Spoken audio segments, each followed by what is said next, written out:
தீபம் செய்திகளை உடனுக்குடன் தெரிந்து கொள்ள தீபம் செய்தி சேனலை சப்ஸ்கிரைப் பண்ணுங்க, பெல் பட்டனை கிளிக் பண்ணுங்க.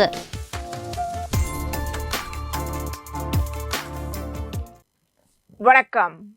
முக்கிய செய்திகள். புதுவை சட்டசபையில் 13,600 கோடி ரூபாய்க்கு பட்ஜெட் தாக்கல். குடும்ப தலைவிகளுக்கு மாத உதவித்தொகை ரூபாய் 2,500 உயர்த்தி முதலமைச்சர் ரங்கசாமி அறிவிப்பு. திருக்காஞ்சி ஸ்ரீ கங்கை வராக நதீஸ்வரர் ஆலயத்தில் நடைபெற்ற மாசிமக தீர்த்தவாரி. திரளான பக்தர்கள் கலந்து கொண்டு சுவாமி தரிசனம். கடந்த ஆண்டு அறிவித்த எந்த திட்டங்களையும் செயல்படுத்தாத முதலமைச்சர் ரங்கசாமி இந்த ஆண்டிற்கான பட்ஜெட்டை தாக்கல் செய்துள்ளார். எதிர்க்கட்சித் தலைவர் சிவா விமர்சனம். அரசு அறிவித்த பட்ஜெட் வரவேற்கத்தக்க பட்ஜெட்டாக இருந்த போதிலும் வணிகர்களுக்கு சாதகமான பட்ஜெட்டாக இல்லை. சட்டமன்ற உறுப்பினர் சிவசங்கரன் கருத்து தெரிவித்துள்ளார். காசி விஸ்வநாதர் ஆலயத்தில் நடைபெற்ற மாசிமக தீர்த்தவாரி. அமைச்சர் சாய் சரவணகுமார் தலைமையில் பொதுமக்களுக்கு அன்னதானம். ஓய்வு பெற்ற அங்கன்வாடி பணியாளர்கள் நலசங்கத்தின் சார்பில் ஆர்ப்பாட்டம். பல்வேறு கோரிக்கைகளை நிறைவேற்ற வலியுறுத்தல். இனி விரிவான செய்திகள். புதுச்சேரியில் 2025-26 ஆண்டிற்கான 13,600 கோடி ரூபாய்க்கு வரியில்லா நிதிநிலை அறிக்கையை முதலமைச்சர் ரங்கசாமி தாக்கல் செய்தார். புதுச்சேரியில் பட்ஜெட் கூட்டத்தொடர் 10ஆம் தேதி துணைநிலை ஆளுநர் கைலாஷ்நாதன் உரையுடன் தொடங்கியது. இதனை அடுத்து ஆளுநர் உரைக்கு நன்றி தெரிவித்து உறுப்பினர்கள் பேசினார்கள். 3ஆம் நாளாக ஆண்டிற்கு 13,600 கோடிக்கு நிதிநிலை அறிக்கையை நிதித்துறை பொறுப்பு வகிக்கும் முதலமைச்சர் ரங்கசாமி தாக்கல் செய்தார். நிதிநிலை அறிக்கையை தாக்கல் செய்து முதலமைச்சர் ரங்கசாமி ஆற்றிய உரையில் விவசாய தொழிலாளர்களுக்கு மழைக்கால நிவாரணமாக 2,000 வழங்கப்படும் என்றும், ரேஷன் அட்டைகளுக்கு வழங்கப்பட்டு வரும் இலவச அரிசியுடன் 2 கிலோ இலவச கோதுமை வழங்கப்படும், அரசு மற்றும் அனைத்து அரசு உதவி பெறும் பள்ளி மாணவர்களுக்கும் மாலை சிற்றுண்டி வழங்கப்படும், வாரம் 3 நாள் வழங்கப்படும் முட்டை இனி வாரத்தில் அனைத்து நாட்களும் வழங்கப்படும் எனவும் முதலமைச்சர் ரங்கசாமி அறிவித்தார். 6ஆம் வகுப்பு முதல் 12ஆம் வகுப்பு வரை அரசு பள்ளியில் பயின்ற இளநிலை கல்லூரியில் படிக்கும் மாணவர்களுக்கு ரூபாய் 1,000 3 ஆண்டுகளுக்கு வழங்கப்படும் என்றும், அமைப்பு சாரா தொழிலாளர்களுக்கு ரூபாய் 2,000 உதவித்தொகை வழங்கப்படும், முதியோர் உதவி பெறும் மீனவ பெண்கள் உயிரிழப்பு ஈமசடங்கு தொகை ரூபாய் 15,000 ரூபாய் 20,000 உயர்வு, புதுச்சேரி ECR பகுதியில் அமைய உள்ள புதிய பேருந்து நிலையத்திற்கு முன்னாள் பிரதமர் வாஜ்பாய் பெயர் சூட்டப்படும் என்றும், குடும்ப தலைவிகளுக்கு மாதந்தோறும் வழங்கப்பட்டு வரும் உதவித்தொகை 1,000 ரூபாயிலிருந்து 2,500 ரூபாயாக உயர்த்தி வழங்கப்படும் எனவும் முதலமைச்சர் ரங்கசாமி அறிவித்தார். சட்டமன்ற உறுப்பினர் தொகுதி மேம்பாட்டு நிதி 2 கோடியிலிருந்து 3 கோடி ரூபாயாக உயர்வு, மணப்பட்டு கிராமத்தில் 100 ஏக்கரில் பொழுதுபோக்கு பூங்கா தனியார் பங்களிப்புடன் தீம் பார்க் அமைக்கப்படும் என்றும், அடுத்து வரும் ஆண்டுகளில் சுற்றுலாத்துறை சார்பில் பொங்கல் விழா நடத்தப்படும் முதலமைச்சர் ரங்கசாமி பேரவையில் அறிவித்தார். வேளாண் மற்றும் விவசாயிகள் நலம். மாநிலத்தின் பொருளாதார வளர்ச்சியில் வேளாண்மை முக்கிய பங்காற்றி வருகிறது என்பதை மாநில உறுப்பினர்கள் நன்கு அறிவர். விவசாயிகள் நவீன வேளாண் தொழில்நுட்பங்களை பயன்படுத்தி புயல் மற்றும் இயற்கை இடர்பாடுகளால் ஏற்படும் இழப்பீடுகளை ஈடுகட்டும் வகையில் கடலோர பகுதிகளில் தென்னை சாகுபடி செய்யும் விவசாயிகளுக்கு இந்த ஆண்டு முதல் வானிலை அடிப்படையிலான பயிர் காப்பீட்டு திட்டம் நடைமுறைப்படுத்தப்படும். திருக்காஞ்சி ஸ்ரீ கங்கை வராக நதீஸ்வரர் ஆலயத்தின் மாசிமக தீர்த்தவாரியை முன்னிட்டு ஏராளமான பக்தர்கள் சுவாமி தரிசனம் செய்தனர். வில்லியனூர் அடுத்த திருக்காஞ்சி கிராமத்தில் எழுந்தருளியுள்ள காசினும் வீசமிகு ஸ்ரீ காமாட்சி மீனாட்சி உடனமர் ஸ்ரீ கங்கை வராக நதீஸ்வரர் ஆலயத்தில் ஆண்டுதோறும் மாசி மாதம் வரும் மகம் நட்சத்திரத்தன்று மாசிமக தீர்த்தவாரி நிகழ்ச்சி மிக சிறப்பாக நடைபெற்று வருகிறது. இதில் தமிழகம் மற்றும் புதுவையிலிருந்து ஆயிரக்கணக்கான பக்தர்கள் கலந்து கொண்டு சுவாமி தரிசனம் செய்து செல்கின்றனர். மேலும் இவ்வாலயம் அமைய பெற்றுள்ள சங்கராபரணி நதிக்கரையில் இந்துக்கள் பலர் தன் முன்னோர்களை நினைத்து தர்ப்பணம் செய்து வழிபட்டு இங்கு பல்வேறு ஊர்களிலிருந்து தீர்த்தவாரி நிகழ்ச்சியில் கலந்து கொண்டு சுவாமிகளை தரிசித்து சென்றனர். இவ்விழாவில் ஆயிரக்கணக்கான பக்தர்கள் கலந்து கொண்டு சுவாமி தரிசனம் செய்து வழிபட்டனர். இவ்விழாவிற்கான ஏற்பாடுகளை ஆலய நிர்வாக அதிகாரி சரவணன் மற்றும் ஆலய தலைமை அர்ச்சகர் சரவணன் சிவாச்சாரியார், தேவஸ்தான ஊழியர்கள், திருக்காஞ்சி கிராமவாசிகள் சிறப்பாக செய்திருந்தனர்.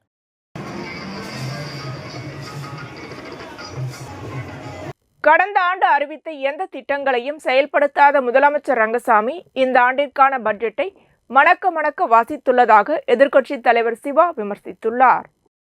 புதுச்சேரி சட்டப்பேரவை கூட்டத்தொடரில் கலந்து கொண்ட எதிர்க்கட்சித் தலைவர் சிவா செய்தியாளர்களை சந்தித்தார். அப்பொழுது அவர் கூறுகையில், புதுச்சேரி மாநிலத்தில் வருவாயும் இல்லாமல் மத்திய அரசு நிதிக்கொடையும் இல்லாமல் பட்ஜெட் தாக்கல் செய்யப்பட்டுள்ளது. கடந்த முறை அறிவித்த எந்த திட்டங்களையும் செயல்படுத்தவில்லை. அனைத்து திட்டங்களும் கிடப்பில் போடப்பட்டுள்ளது. இருந்தாலும் மணக்க மணக்க முதலமைச்சர் ரங்கசாமி உரையை வாசித்தார். இந்த பட்ஜெட் என்பது ஒரு காகித பூ என விமர்சித்தார். இந்த பட்ஜெட்டில் முதலமைச்சரின் அறிவிப்புகள் நடைமுறைக்கு சாத்தியம் இல்லாத ஒன்று என்று குறிப்பிட்ட எதிர்க்கட்சித் தலைவர் சிவா, புதுச்சேரியில் மாநில வருவாய் எவ்வளவு, செலவு எவ்வளவு என்பது குறிப்பிடவில்லை. மேலும் கடன் வாங்கி திட்டங்களை செயல்படுத்த முடியாத நிலையும் புதுச்சேரியில் ஏற்பட்டுள்ளது என்று குறிப்பிட்டார். புதுச்சேரி மக்கள் எதிர்பார்க்கக்கூடிய தொழில்துறை கொள்கை, வியாபாரிகளுக்கான புதிய திட்டங்கள், ஐடி பார்க் இல்லை, புதிய சுற்றுலா திட்டங்கள் இல்லை என்று குற்றம் சாட்டிய அவர், சொன்னதை மட்டுமே திரும்ப திரும்ப சொல்லிக் கொண்டிருக்கிறார்கள் என்றார். மக்களுக்கு பயனில்லாத பல விஷயங்கள் சொல்லப்பட்டுள்ளது. இளைஞர்களுக்கு வேலை வாய்ப்பு இல்லை. புதுச்சேரி துறைமுக வருமானம் தனியாருக்கு செல்கிறது. மின்துறை தனியார் மயமாக்கப்பட்டுள்ளது. அரசு பொதுத்துறை நிறுவனங்களான பாப்ஸ்கோ, பாசிக் உள்ளிட்ட நிறுவனங்கள் மூடப்பட்டு ஊழியர்கள் தற்கொலை செய்து வருகிறார்கள். இந்நிலையில் புதுச்சேரிக்கு வளர்ச்சி இல்லாத ஒரு பட்ஜெட்டை முதலமைச்சர் ரங்கசாமி தாக்கல் செய்திருக்கிறார் என்று தெரிவித்தார். மக்கள் எதிர்பார்ப்பது மாநில வளர்ச்சி. புதுச்சேரியில் கூரை வீடுகள் கல்வீடாக மாறுவதற்கான திட்டம் இல்லை. மகளிர் உரிமைத் தொகை இதுவரை அறிவிக்கப்பட்ட 1000 ரூபாய் முழுமையாக வழங்கப்படவில்லை. இதில் 2500 ரூபாயாக உயர்த்தி வழங்குவதற்காக அறிவித்திருக்கிறார்கள். இது நடைமுறைக்கு சாத்தியமில்லை என்று தெரிவித்த அவர், அனைத்து திட்டங்களும் உத்தேசிக்கப்பட்டுள்ளது என்று கூறுகிறார்களே தவிர எவ்வளவு நிதி ஒதுக்கப்பட்டுள்ளது தெரிவிக்கப்படவில்லை என்று குற்றம் சாட்டினார். நல்லவாடு கடற்கரையில் நடைபெற்ற மாசிமக தீர்த்தவாரியில் சுற்றுவட்டார பகுதியை சேர்ந்த உற்சவர்கள் கலந்து கொண்டனர். தவளகுப்பம் அடுத்த நல்லவாடு அருள்மிகு ஸ்ரீ முத்தாலம்மன் திருக்கோவிலில் அருள்மிகு ஸ்ரீ தில்லையம்மன் திருக்கோவில் 10ஆம் ஆண்டு மாசிமக கடல் தீர்த்தவாரி பெருவிழா நடைபெற்றது. இந்த தீர்த்தவாரியில் தானாம்பாளையம், சிவனார்புரம், நோனாங்குப்பம் உள்ளிட்ட சுற்றுவட்டார பகுதியிலிருந்து தீர்த்தவாரிக்கு வந்திருந்த சுவாமிகள் கடற்கரையில் அணிவகுத்து நின்றனர். தொடர்ந்து முத்தாலம்மன், தில்லையம்மன் ஆகிய சுவாமிகள் கடற்கரையில் நிறுத்தப்பட்டு உற்சவ விக்கிரகங்களுக்கு பால், தயிர், சந்தனம், பன்னீர், இளநீர், பல வகை பழங்கள், விபூதி, மஞ்சள் இவைகளால் அபிஷேகம் செய்து தீபாராதனை காண்பிக்கப்பட்டு கடலில் இறங்கி தீர்த்தவாரி நிகழ்ச்சி நடைபெற்றது. இந்த நிகழ்ச்சியில் பாமக மாநில அமைப்பாளர் கணபதி, அதிமுக மாநில துணை செயலாளர் குமுதன், புருஷோத்தமன், திமுக மாநில பொதுக்குழு உறுப்பினர் சண்முகம் ஆகியோர் கலந்து கொண்டு சுவாமி தரிசனம் செய்தனர். தொடர்ந்து அவர்களுக்கு கோவில் நிர்வாகிகள் சார்பில் பொன்னாடை போர்த்தி மாலை அணிவித்து மரியாதை செய்தனர். தொடர்ந்து தீர்த்தவாரியில் கலந்து கொண்ட சுவாமிகளை பார்வையிட்டு தொடர்ந்து அவர்களுக்கு கோவில் நிர்வாகிகள் சார்பில் பொன்னாடை போர்த்தி மாலை அணிவித்து மரியாதை செய்தனர். தொடர்ந்து தீர்த்தவாரியில் கலந்து கொண்ட சுவாமிகளை பார்வையிட்டு சாமி தரிசனம் செய்து அன்னதானத்தை தொடங்கி வைத்தனர். இந்த மாசிமக தீர்த்தவாரி நிகழ்ச்சியில் ஏராளமான பொதுமக்கள் கலந்து கொண்டனர். இதற்கான ஏற்பாடுகளை ஆலய அறங்காவல் குழு தலைவர் சுப்பிரமணி, செயலாளர்கள் சந்திரன், ரகு, கிருத்திகைவாசன், ஐயனார் பொருளாளர்கள் ராஜேஷ், முகேஷ், திருமுருகன், பாக்யராஜ், துணைத் தலைவர்கள் மண்ணாங்கட்டை, செல்லக்கண்ணு, உறுப்பினர்கள் புத்துப்பட்டான், ஐயனார் மற்றும் கிராம பொதுமக்கள், இளைஞர்கள் செய்திருந்தனர். தவளகுப்பம் வேளாண் அறிவியல் கல்லூரியில் மண்புழு உரம் தயாரிப்பு பயிற்சி மற்றும் மகளிர் தின நிகழ்ச்சி நடைபெற்றது. தவளகுப்பத்தில் உள்ள பாண்டிச்சேரி வேளாண் அறிவியல் கல்லூரியில் மண்புழு உரம் தயாரிப்பு பயிற்சி மற்றும் மகளிர் தின நிகழ்ச்சி நடைபெற்றது. இப்பயிற்சிக்கு புதுச்சேரி தாகூர் அரசு கலை மற்றும் அறிவியல் கல்லூரி விலங்கியல் துறை மாணவர்கள் பங்கேற்றனர். கல்லூரியின் தாளாளர் அக்ரி கணேஷ் தலைமை தாங்கி பயிற்சி பெற்ற மாணவர்களுக்கு சான்றிதழ் வழங்கி பாராட்டினார். மேலும் கல்லூரி தாளாளரின் தாயார் மலர்கொடி முன்னிலை வகிக்க கல்லூரியின் உதவி பேராசிரியர் மணிகண்டன் அனைவரையும் வரவேற்று பேசினார். மேலும் தாகூர் கல்லூரி விலங்கியல் துறை பேராசிரியர் முனைவர் கார்த்திகேயனி வாழ்த்துரை வழங்க மாணவர்களுக்கு மண்புழு உரம் தயாரிப்பு பற்றிய முழு விளக்கமும் செய்முறை மற்றும் கருத்தியல் முறையில் விரிவாக கல்லூரி உதவி பேராசிரியர்கள் மணிகண்டன், தமிழரசன், திவ்யா, ராஜஸ்ரீ ஆகியோர் பயிற்சி அளித்தனர். மேலும் தேனீ வளர்ப்பு, இயற்கை இடுபொருள் தயாரிப்பு மற்றும் நுண்ணிய கீரை சாகுபடி பற்றிய விழிப்புணர்வு பயிற்சியும் கொடுக்கப்பட்டது. இதில் 50க்கும் மேற்பட்ட மாணவர்கள் கலந்து கொண்டனர். பின்னர் பயிற்சியில் பங்கேற்ற மாணவர்கள் தங்களின் பயிற்சி அனுபவங்களை சக மாணவர்களின் முன்னிலையில் தெரிவித்தனர். மேலும் நிகழ்ச்சிக்கான ஏற்பாடுகளை கல்லூரியின் ஆசிரியர்கள், மாணவர்கள் செய்திருந்தனர். இதுபோன்ற பயிற்சி வேளாண் கல்லூரியில் அவ்வப்போது நடைபெறுவது குறிப்பிடத்தக்கது. உழவர்கரை சட்டமன்ற தொகுதியில் கழிவுநீரில் இறங்கி சுத்தம் செய்த அம்மா மக்கள் முன்னேற்றக் கழக மேற்கு மாநில இணை செயலாளர் லாவண்யா தனது சொந்த செலவில் தொகுதி முழுவதும் கொசு மருந்து அடித்து ஏற்பாடு செய்தார். உழவர்கரை சட்டமன்ற தொகுதி பகுதியில் அம்மா மக்கள் முன்னேற்றக் கழகம் மாநில இணை செயலாளர் லாவண்யா ரெட்டியார் பாளையம், ஜயா நகர் முதல் தெரு, 2வது தெரு, 3வது தெரு மற்றும் 6வது தெரு வரை, மேலும் புதுநகர் அணைக்கரை வீதி, முத்துமாரியம்மன் கோவில் ஏரிக்கரை அருகில் சாக்கடையில் இறங்கி துப்புரவு பணி மேற்கொண்டார். அவரது தலைமையில் கழக நிர்வாகிகள், அம்மா பேரவை செயலாளர் அண்ணா, பிரகாஷ், வர்த்தக அணி செயலாளர் தனவேலு, கழக நிர்வாகிகள் ஐயப்பன் குமார், முருகன், செல்வமணி, அன்பழகன் மற்றும் மாலதி, ஷீலா, ராணி, புஷ்பா, மேரி, சாந்தி முருகன், பிரசாந்த்ராஜ், அன்பழகன், வீரா, குமார் உட்பட பலர் கலந்து கொண்டு துப்புரவு பணியில் ஈடுபட்டனர். அப்போது அணைக்கரை வீதியில் உள்ள மக்கள் கூறியதாவது: இந்த அணைக்கரை வீதி பகுதியில் கடந்த 6 மாதமாக யாரும் இங்கு வந்து சுத்தம் செய்யவில்லை. தொகுதி சட்டமன்ற உறுப்பினரும் பார்க்கவில்லை. கொசு உற்பத்தியாகி மக்கள் பாதிக்கப்படுகின்றனர். கொசு தொல்லையால் குழந்தைகள் பெரிதளவு பாதிக்கப்பட்டு டெங்கு, மலேரியா போன்ற காய்ச்சல்களால் நோய்வாய்ப்பட்டு மருத்துவமனையில் உள்ளனர். எனவே இந்த பகுதியில் கொசு மருந்து அடித்து மக்களை காப்பாற்ற வேண்டும் என்று அம்மா மக்கள் முன்னேற்றக் கழகம் இணை செயலாளர் லாவண்யாவிடம் கேட்டுக்கொண்டனர். இதுகுறித்து கழக இணை செயலாளர் லாவண்யா கூறியதாவது: இந்த பகுதியில் கள ஆய்வு மேற்கொண்டதாகவும், கழக நிர்வாகிகள் மற்றும் பொதுமக்கள் இந்த நிகழ்ச்சியில் 100க்கும் மேற்பட்டோர் கலந்து கொண்டு சுத்தம் செய்தனர். அணைக்கரை வீதி மற்றும் பல பகுதிகளில் என்னுடைய சொந்த செலவில் கொசு மருந்து அடித்து கொடுப்பதாக அவர் கூறினார். நெட்டப்பாக்கம் தொகுதி மொளப்பாக்கம் அரசு நடுநிலைப் பள்ளியில் ஆண்டு விழா நடைபெற்றது. புதுச்சேரி மாநிலம் நெட்டப்பாக்கம் தொகுதி மலப்பாக்கம் அரசு நடுநிலைப் பள்ளியில் ஆண்டு விழா நடைபெற்றது. இதில் பட்டதாரி ஆசிரியர் லோகநாதன் வரவேற்புரை வாசிக்க, பள்ளி தலைமை ஆசிரியர் புனிதவதி முன்னிலை வகித்தார். பள்ளியின் ஆண்டு அறிக்கையை ஆரம்ப பள்ளி ஆசிரியர் மகேஷ் வாசித்தார். இவ்விழாவில் புதுச்சேரி முதன்மை கல்வி அலுவலர் மோகன் தலைமை வகிக்க, புதுச்சேரி சட்டப்பேரவை துணை சபாநாயகர் ராஜவேலு கலந்து கொண்டு விளையாட்டுப் போட்டியில் வெற்றி பெற்ற மாணவ மாணவிகளுக்கு பரிசுகளை வழங்கினர். மேலும் பள்ளியின் மாணவ மாணவிகளின் கலை நிகழ்ச்சிகள் நடைபெற்றன. இந்த நிகழ்ச்சியினை தொகுத்து வழங்கிய பள்ளி ஆசிரியை புஷ்பவல்லி மற்றும் ஆசிரியை திருமுருகப்பாதி நன்றி உரையாற்றினர். இவ்விழாவிற்கான ஏற்பாடுகளை பள்ளி ஆசிரியர்கள் லோகநாதன், ஜெயந்தி, மூர்த்தி, கிருபா, மகேஸ்வரி, நிஷ்கலா, கௌசல்யா, சத்யா மற்றும் பள்ளி அனைத்து நிலை ஊழியர்கள், மாணவர்கள், பெற்றோர்கள் செய்திருந்தனர்.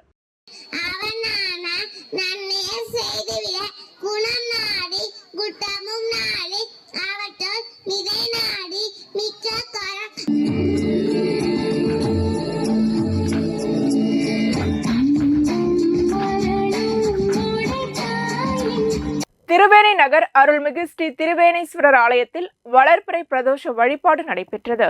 புதுச்சேரி மாநிலம் வில்லியனூர் சட்டமன்ற தொகுதிக்குட்பட்ட மானவலி திருவேணி நகர் பகுதியில் அமைந்துள்ள அருள்மிகு ஸ்ரீ திரிபுர சுந்தரி உடனுரை ஸ்ரீ திருவேணீஸ்வரர் ஆலயத்தில் வளர்பிறை பிரதோஷ வழிபாடு நிகழ்ச்சி நடைபெற்றது. முன்னதாக சுவாமிக்கு பால், தயிர், இளநீர், சந்தனம், விபூதி, பஞ்சாமிர்தம், பன்னீர், பழங்கள், வாசனை திரவியங்களால் அபிஷேகம் செய்யப்பட்டது. இதனைத் தொடர்ந்து சுவாமிக்கு பூஜைகள் செய்யப்பட்டு மகாதீபாராதனை காண்பிக்கப்பட்டது. இதனைத் தொடர்ந்து பிரதோஷ நாயகர் உட்பிரகாரம் வலம் வருதல் நிகழ்ச்சி நடைபெற்றது. இதில் பக்தர்கள் திரளானோர் கலந்து கொண்டு சுவாமி தரிசனம் செய்தனர். தொடர்ந்து விழாவில் கலந்து கொண்ட பொதுமக்கள் அனைவருக்கும் அன்னதானம் வழங்கப்பட்டது. நிகழ்ச்சிக்கான ஏற்பாட்டினை அரங்காவல் குழுவினர்கள் செய்திருந்தனர்.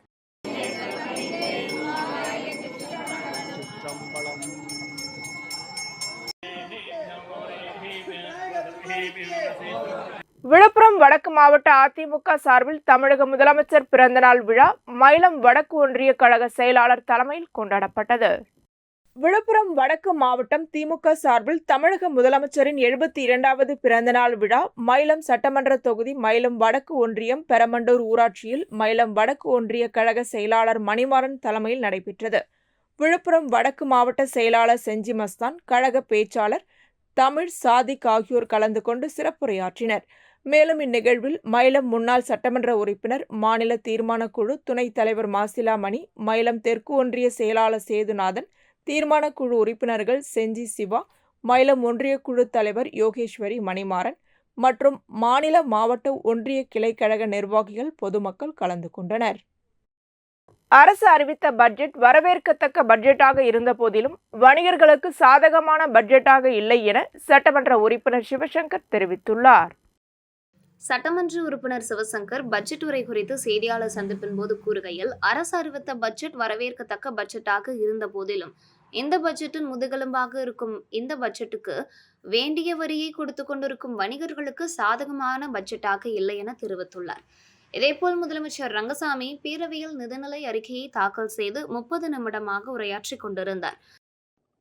இந்த பட்ஜெட்டுக்கு வேண்டிய வரியை கொத்து கொண்டிருக்கும் வணிகர்களுக்கு சாதகமான பட்ஜெட்டாக இல்லை என்பதை அணித்தரமாக இந்த இடத்தில் பதிவு செய்ய விரும்புகிறேன். முக்கியமாக வணிகர்கள் எதிர்பார்த்த வணிக வரி வாரியத்துக்கு 2 கோடியை கேட்டிருந்தோம். இந்த பட்ஜெட்ல எதுவும் ஒதுக்கீடு செய்யப்படவில்லை. முதல்வர் 30 நிமிடம் உரையாற்றி கொண்டிருந்த பொழுது குறுக்கிட்ட காரைக்கால் சட்டமன்ற உறுப்பினர் சிவா, ஒவ்வொரு ஆண்டும் பட்ஜெட்டில் அறிவிக்கப்படும் திட்டங்கள் எதையும் காரைக்காலில் செயல்படுத்துவதில்லை. அதே வேளையில் இந்த ஆண்டுக்கான பட்ஜெட்டிலும் காரைக்கால் புறக்கணிக்கப்படுகிறது என்று கேள்வி எழுப்பினார். அப்போது தொடர்ந்து முதலமைச்சர் ரங்கசாமி உரையை வாசித்துக் கொண்டிருந்தார். இதையடுத்து காரைக்கால் புறக்கணிக்கப்படுவதாக கூறி பேரவையிலிருந்து PR சிவா வெளிநடப்பு செய்தார். முதலமைச்சர் ரங்கசாமி பட்ஜெட்டை முழுமையாக தாக்கல் செய்த பிறகு பேரவையை நாளை வரை ஒத்திவைக்கப்படுவதாக சட்டமன்றத்தில் காரைக்கால் சட்டமன்ற உறுப்பினர் PR சிவா மற்றும் காங்கிரஸ் MLA வைத்தியநாதன் ஆகியோர் அவையில் பேசியதை அவை குறிப்பிலிருந்து நீக்கப்படுவதாக சபாநாயகர் செல்வம் அறிவித்தார். ஒரு சின்ன விஷயமாக இருந்தா கூட வெளியூர்ல போய் வைத்தியம் பார்க்கக்கூடிய சூழ்நிலை இருக்கின்ற வலியுறுத்தியும் இந்த ஆண்டும் எப்பொழுது போல எதுவுமே பட்ஜெட்ல சுகாதார காரைக்காலில் மருத்துவமனைக்கோ இல்ல புதுசா மருத்துவமனை கட்டுறதை பத்தியோ இல்ல மருத்துவ கல்லூரி பத்தியோ எந்த ஒரு அறிவிப்புமே இல்லை. ஒரு ஆண்டுமே செய்யறேன்னு சொல்லி வெறும் வாக்குறுதிகளை மட்டுமே கொடுத்து எதுவும் செய்ய விட்டுறாங்க. இந்த வருஷம் நிச்சயமா நடக்கும் எதிர்பார்த்திருந்தோம். ஸ்ரீ காசி விஸ்வநாதர் ஆலயத்தில் மாசிமக தீர்த்தவாரியில் பக்தர்களுக்கு அமைச்சர் சாய்ஜி சரவணகுமார் தலைமையில் அன்னதானம் வழங்கப்பட்டது. புதுச்சேரி மாநிலம் ஒதியம்பட்டு ஸ்ரீ காசி விசாலாட்சி சமேத ஸ்ரீ காசி விஸ்வநாதர் ஆலயத்தில் மாசிமக தீர்த்தவாரி வெகு விமர்சையாக நடைபெற்றது. மாசிமக தீர்த்தவாரி விழாவில் ஆதி திராவிடர் நலத்துறை அமைச்சர் சாய்ஜி சரவணகுமார் கலந்து கொண்டு தீர்த்தவாரிக்கு வருகை புரிந்த உற்சவமூர்த்தி சுவாமிகளை வரவேற்று சுவாமி தரிசனம் செய்தார். தொடர்ந்து மாசிமக தீர்த்தவாரிக்கு வருகை புரிந்த பக்தர்களுக்கு அன்னதானம் வழங்கினார். இந்நிகழ்ச்சியில் ஆதி திராவிட நலத்துறை இயக்குநர் சாய் இளங்கோவன், அமைச்சர் சாய்ஜே துணைவியார் அன்னப்பிரபாவதி, ஊசுடு தொகுதி பாஜக ஒருங்கிணைப்பாளர் சாய் தியாகராஜன் உட்பட முக்கிய பிரமுகர்கள், பாஜக கட்சி நிர்வாகிகள் பலர் கலந்து கொண்டனர். புதுவை ஓய்வு பெற்ற அங்கன்வாடி பணியாளர்கள் நலச்சங்கத்தின் ஓய்வு பெற்ற அங்கன்வாடி பணியாளர்களின் பல்வேறு கோரிக்கைகளை வலியுறுத்தி ஆர்ப்பாட்டம் நடைபெற்றது. புதுச்சேரி ஓய்வு பெற்ற அங்கன்வாடி பணியாளர்கள் நலச்சங்கத்தின் ஓய்வு பெற்ற அங்கன்வாடி பணியாளர்களின் நீண்டகால கோரிக்கைகளை உடனடியாக நிறைவேற்ற வலியுறுத்தி சம்பாகோவில் எதிரே ஆர்ப்பாட்டம் நடைபெற்றது. சம்மேளன தலைவர் ராதாகிருஷ்ணன் முன்னிலையில் மண்ணாங்கட்டி தலைமையில் ஓய்வு பெற்ற அங்கன்வாடி பணியாளர்களுக்கு சட்டப்படி கிடைக்க வேண்டிய பணிக்கொடை மற்றும் 6வது ஊதியக்குழு பரிந்துரைப்படி அங்கன்வாடி உதவியாளர்களுக்கு வழங்கப்பட வேண்டிய 50% ஊதிய நிலுவை உள்ளிட்ட கோரிக்கைகளை நிறைவேற்ற கோரி ஆர்ப்பாட்டம் நடைபெற்றது.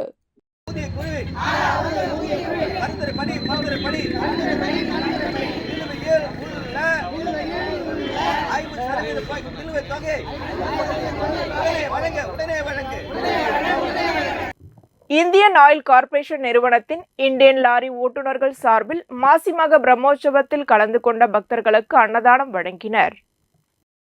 புதுவை மாநிலம் ஒதியம்பட்டு காசி விஸ்வநாதர் ஆலயத்தின் மாசிமக பிரம்மோற்சவத்தை முன்னிட்டு கடந்த 23 வருடங்களாக இந்தியன் ஆயில் கார்ப்பரேஷன் நிறுவனத்தின் இந்தியன் லாரி ஓட்டுநர்கள் மாசிமக பிரம்மோற்சவத்திற்கு வரும் பக்தர்களுக்கு அன்னதான சேவையை செய்து வருகிறார்கள். அதன் தொடர்ச்சியாக தற்போது 24ஆம் ஆண்டு அன்னதான நிகழ்ச்சி நடைபெற்றது. இதில் லாரியில் இரவு முழுவதும் உணவை தயார் செய்து சுமார் 5 வகையான உணவுகள், ஒரு இனிப்பு என்று இந்த ஆண்டு அன்னதான சேவை செய்தனர். இந்த நிகழ்ச்சியை தொடர்ந்து செய்து வரும் ஓட்டுநர்கள் சங்க நிர்வாகிகளான உதயகுமார், மனோகர், சரவணன், காசலிங்கம், திருமலை ராஜன், அயிலி உள்ளிட்ட 100க்கும் மேற்பட்ட இன்றைய லாரி ஓட்டுநர்கள் இதில் பங்கேற்று மாசிமக தீர்த்தவாரியில் கலந்து கொண்ட பக்தர்களுக்கு அன்னதானத்தை வழங்கினர். மேலும் 24 ஆண்டு சேவையை பாராட்டி பக்தர்களும் பொதுமக்களும் அன்னதானத்தை பெற்று சென்றனர். புதுவை மாநில தாய் தமிழர் பாதுகாப்பு அமைப்பு சார்பாக மண்ணாடிப்பட்டில் மகளிர் தின விழா கொண்டாடப்பட்டது. மண்ணாடிப்பட்டில் மகளிர் தின விழா புதுவை மாநில தாய் தமிழர் பாதுகாப்பு அமைப்பு சார்பாக கொண்டாடப்பட்டது. இவ்விழாவிற்கு மாநில மகளிர் துணைத் தலைவி கல்பனா தலைமை வகித்தார். மாநில மகளிர் ஒருங்கிணைப்பாளர் பாரதி முன்னிலையிலும் மாநில மகளிர் துணை ஒருங்கிணைப்பாளர் தில்லைநாயகி மீனா மேற்பார்வையிலும் விழா நடத்தப்பட்டது. இவ்விழாவிற்கு வருகை புரிந்தவர்கள் அனைவரையும் சமூக சேவகி மணிமேகலை வரவேற்று உரை நிகழ்த்தினார். தலைவர் கலைமாமணி டாக்டர் சுவாமிநாதன், பொதுச் செயலாளர் கிருபாகரன், ஆலோசனை குழு தலைவர் செல்வராஜ், கலைப்பிரிவு வெற்றி ஜிதேஷ் ஆகியோர் அனைத்து மகளிர்களுக்கும் வாழ்த்துரை வழங்கினார்கள். இறுதியாக மாநில மகளிர் பொதுச் செயலாளர் செண்பகம் முருகதாஸ் அனைவருக்கும் நன்றியுரை வழங்கினார். அனைவருக்கும் இனிப்பு வழங்கி 100 மகளிர்களுக்கு 5 கிலோ அரிசி வழங்கப்பட்டது. நிகழ்ச்சிக்கான ஏற்பாடுகளை மண்ணாடிப்பட்டு மகளிர் அமைப்பினர் செய்திருந்தனர். சுகாதாரத்துறை வாரிசுதாரர்கள் கோரிக்கைகள் 15 நாட்களில் நிறைவேற்றப்படும் என அதிகாரிகள் உறுதியளித்ததன் பெயரில் அவர்களது மறியல் போராட்டம் கைவிடப்பட்டது. புதுச்சேரி சுகாதாரத்துறையில் பணியின் போது இறந்த வாரிசுதாரர்களுக்கு கருணை அடிப்படையில் பணி வழங்க கோரி பல ஆண்டுகளாக கோரிக்கை வைத்து வருகின்றனர். தொடர்ந்து பணி நியமனம் வழங்க கோரி சுகாதாரத்துறை ஊழியர்களின் வாரிசுதாரர்கள் நலசங்கம் சார்பில் சட்டப்பேரவை அருகே உள்ள ஜென்மராகினி மாதா ஆலயம் முன்பு காத்திருப்பு போராட்டம் நடத்தினர். இந்த நிலையில் கம்மன் கலை அரங்கத்திலிருந்து ஊர்வலமாக ராஜா தியேட்டர் சிக்னலில் மறியலில் போராட்டம் செய்வதாக அவர்கள் அறிவித்திருந்தனர். அதன்படி சங்க ஒருங்கிணைப்பாளர்கள் ரமேஷ், டேவிட் ஆகியோர் தலைமையில் சங்கத்தினர் கோரிக்கையை வலியுறுத்தி கம்மன் கலையரங்கத்திலிருந்து ஊர்வலமாக செல்ல முயன்றனர். அப்போது அங்கு வந்த சுகாதாரத்துறை இயக்குநர் ரவிச்சந்திரன் உள்ளிட்ட காவல்துறை அதிகாரிகள் அவர்களுடன் பேச்சுவார்த்தை நடத்தினர். இந்த பேச்சுவார்த்தையில் அரசு ஊழியர் சம்மேளனத்தை சேர்ந்த பிரேமதாசன், ரவிச்சந்திரன், ராதாகிருஷ்ணன், முனிசாமி, நேரு, மணிவண்ணன், ராமச்சந்திரன், ஆனந்த், கணபதி மற்றும் சிறப்பு அழைப்பாளர் நிரந்தர செய்தி தொடர்பாளர் கலைமாமணி, டாக்டர் நமச்சிவாயம் ஆகியோர் முன்னிலையில் இந்த பேச்சுவார்த்தை நடைபெற்றது. அப்போது பேசிய சுகாதாரத்துறை அதிகாரிகள் உங்களது கோரிக்கைகளை 15 நாட்களில் நிறைவேற்றப்படும் என உறுதியளித்தனர். இதனால் அவர்கள் சாலை மறியல் போராட்டத்தை கைவிட்டு கலைந்து சென்றனர். நல்லவாடு கடல் தீர்த்தவாரி பெருவிழாவில் முன்னாள் சேர்மன் ஆனந்தன் கலந்து கொண்டு சுவாமி தரிசனம் செய்து அன்னதானம் வழங்கி தொடங்கி வைத்தார். தவளக்குப்பம் அடுத்த நல்லவாடு அருள்மிகு ஸ்ரீ முத்தாலம்மன் திருக்கோவில், அருள்மிகு ஸ்ரீ தில்லையம்மன் திருக்கோவில் 10ஆம் ஆண்டு மாசிமகம் கடல் தீர்த்தவாரி பெருவிழாவில் அரியாங்குப்பம் கொம்பின் பஞ்சாயத்து முன்னாள் சேர்மன் ஆனந்தன் கலந்து கொண்டு தீர்த்தவாரியில் கலந்து கொண்ட சுவாமிகளை பார்வையிட்டு தரிசனம் செய்த அவர் அகத்தியர் திருமடம், தனுஷ்கோடி, ஜெயராம் சித்தர் சுவாமிகள் ஆலய, சின்ன ராமேஸ்வரம் ஸ்ரீ சிவ ராமநாத சுவாமி உடனுரை பரிவர்த்தனி சுவாமியை தரிசனம் செய்து தீர்த்த கலசத்துடன் சென்று சிவலிங்கத்திற்கு அபிஷேகம் மற்றும் வலம்புரி சங்கினால் பாலாபிஷேகம் செய்தார். தொடர்ந்து கோவில் நிர்வாகிகள் சார்பில் நடைபெற்ற வரவேற்பு நிகழ்ச்சியில் பங்கு பெற்ற ஆலய நிர்வாகிகளிடம் கோவில் வளர்ச்சிக்கு நிதி வழங்கினார். அவருக்கு ஆலய நிர்வாகிகள் சார்பில் பொன்னாடை போர்த்தி மரியாதை செய்தனர். இதனைத் தொடர்ந்து அன்னதான நிகழ்ச்சியை தொடங்கி வைத்தார். கூனிமுடக்கு அருகே வழுதாவூர் சேரன் நகரில் எழுந்தருளி உள்ள ஆதி கைலாசநாதர் தியான திருக்குடிலில் வளர்பிறை பிரதோஷ வழிபாடு நடைபெற்றது. வழுதாவூர் நகர் பகுதியில் எழுந்தருளி இருக்கும் ஆதி கைலாசநாதர் தியான திருக்குடிலில் வளர்பிறை பிரதோஷ வழிபாடு நடைபெற்றது. முன்னதாக சுவாமிக்கு பால், தயிர், இளநீர், சந்தனம், விபூதி, பஞ்சாமிர்தம், பன்னீர் உள்ளிட்ட பல்வேறு திரவியங்களால் அபிஷேகம் செய்யப்பட்டது. தொடர்ந்து உலக நன்மை வேண்டி நடைபெற்ற கூட்டு வழிபாட்டில் திரளான பக்தர்கள் கலந்து கொண்டனர். இதனைத் தொடர்ந்து சுவாமிக்கு பூஜைகள் செய்யப்பட்டு மகா தீபாரதனை காண்பிக்கப்பட்டது. தொடர்ந்து விழாவில் கலந்து கொண்ட பொதுமக்கள் அனைவருக்கும் அன்னதானம் வழங்கப்பட்டது. இதனைத் தொடர்ந்து சிவலிங்கம் சுவாமிக்கு எதிரில் நந்திக்கு பதிலாக அமைந்துள்ள பீடத்தில் பக்தர்கள் அமர்ந்து தியானம் மேற்கொண்டு இறையருளை பெற்றனர். நிகழ்ச்சிக்கான ஏற்பாட்டினை ஆதி கைலாதநாதர் தியான திருக்குடிலின் நிர்வாக குழுவினர் மற்றும் ஜெய்சங்கர் சரஸ்வதி குடும்பத்தினர் செய்திருந்தனர். பிரதோஷ வழிபாட்டில் பக்தர்கள் திரளானோர் கலந்து கொண்டு சுவாமி தரிசனம் செய்தனர்.